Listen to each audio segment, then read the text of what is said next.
बाल दिवस के अवसर पर हिमाचल प्रदेश की राजधानी शिमला के ऐतिहासिक रिज मैदान में आज children's of the state sports and cultural meet 2025 का भव्य आयोजन हुआ। कार्यक्रम का शुभारंभ मुख्यमंत्री सुखविंदर सिंह सुक्खू ने किया, जबकि बड़ी संख्या में स्कूली बच्चों ने उत्साहपूर्वक उनका स्वागत किया।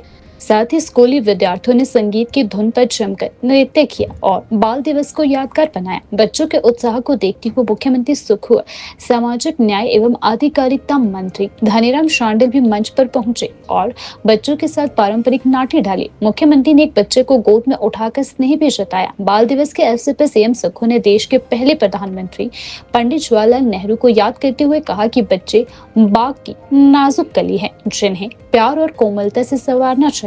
उन्होंने कहा कि नेहरू की इस प्रेरणा से प्रदेश सरकार ने मुख्यमंत्री सुख आश्रय योजना के तहत अनाथ बच्चों को चिल्ड्रन ऑफ द स्टेट का दर्जा दिया है। उन्होंने कहा कि सरकार इन बच्चों की पढ़ाई, सुरक्षा और हर जरूरत का पूरा ध्यान रख रही है ताकि उन्हें सम्मानजनक और बेहतर भविष्य मिल सके। इस अवसर पर विभिन्न स्कूलों से आए सैकड़ों बच्चों ने विविध सांस्कृतिक गतिविधियों में हिस्सा लिया। रंगारंग प्रस्तुतियों और संगीत के बीच बच्चों ने खुलकर मस्ती की और रिज मैदान दिन भर उत्साह और खुशियों से गूंजता रहा। कार्यक्रम का आयोजन महिला एवं बाल विकास विभाग द्वारा किया गया था तथा यह उत्सव 3 दिनों तक विभिन्न खेलों, सांस्कृतिक प्रतियोगिताओं के साथ जारी रहेगा। मुख्यमंत्री बनने के बाद सबसे पहले मैं अगर कहीं गया, वैसे तो परंपरा और रिवाज होता है कि सचिवालय में जाकर अधिकारियों की बैठक ली जाती है। मैंने उस परंपरा और उस व्यवस्था को बदला और मैं बालिका आश्रम गया। 11 दिसंबर 2022 को मैंने बालिका आश्रम जाकर बच्चों से कुछ सीखा, उनका हॉस्टल देखा, उनका खाने का, रहन सहन का तरीका देखा और मैंने ये सोचा कि जो प्रदेश की संपदा है उस संपदा पर इन बच्चों का भी अधिकार है। और जब पाया कि इन बच्चों की सिर्फ देखभाल की जाती है और 18 साल के बाद इनको आगे जीवन की दिशा जब तय करने का समय होता है, उस दिशा को कैसे आगे बढ़ना है, उस दृष्टिकोण से कोई योजना नहीं थी। हिमाचल प्रदेश हिंदुस्तान का पहला राज्य बना जिसने एक ऐसा कानून बनाया जो मुख्यमंत्री सुखाश्रय कानून के रूप में जाना जाएगा, जिसमें पैदा होने से लेकर 27 साल तक वो बच्चे का ख्याल हिमाचल प्रदेश की सरकार रखेगी। यानी कि सरकार ही माता है, सरकार ही पिता है और उन्हें चिल्ड्रन ऑफ द स्टेट का दर्जा दिया गया। इस दृष्टिकोण से आज इन बच्चों का जो स्पोर्ट्स का कार्यक्रम था वो पिछले कई सालों से नहीं हो रहा था। मैं वहाँ गया, डीजीपी साहब के, माननीय मंत्री जी से सब बच्चों ने अनुरोध किया।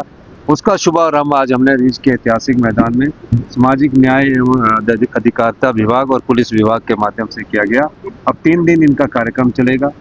खेलकूद प्रतियोगिता में ये बच्चे भाग लेंगे, कुछ सांस्कृतिक कार्यक्रम हमने देखा, टग ऑफ वार हमने देखी।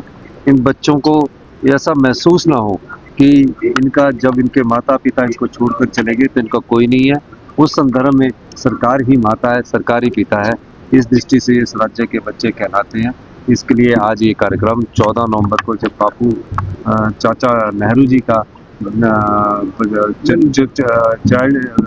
चिल्ड्रन बच्चों के दिवस के रूप में मनाया जाता है, बाल दिवस के रूप में मनाया जाता है। उस संदर्भ में आज ये प्रोग्राम हमने यहाँ आयोजित किया गया। मुख्यमंत्री ने भी कहा, देखिए नैतिकता तो उनको अपनी पार्टी में देखनी चाहिए। आजकल की नैतिकता उनके क्या सोलन में हो रहा है, क्या चंबा में हो रहा है, नैतिकता की बात तो वो करें जिस पार्टी की नैतिकता रही हो। और जो पार्टी का कार्यक्रम है, सरकारी कार्यक्रम है, इसमें सरकार अपनी नीतियों का करेंगी। इसमें भारतीय जनता पार्टी को कहने को कुछ नहीं है, लेकिन मैं ये कह सकता हूँ कि प्रदेश की अर्थव्यवस्था में महत्वपूर्ण बदलाव हुआ है। प्रदेश आत्मनिर्भर दिशा में आगे बढ़ा है और जो हमने भ्रष्टाचार के चोर दरवाजे बनकर जो चोर दरवाजों से धन लुटा दिया जाता है उसको रोकने का प्रयास किया। हम सब प्रकार से इस प्रदेश को आत्मनिर्भर बनाने की दिशा में आगे बढ़े।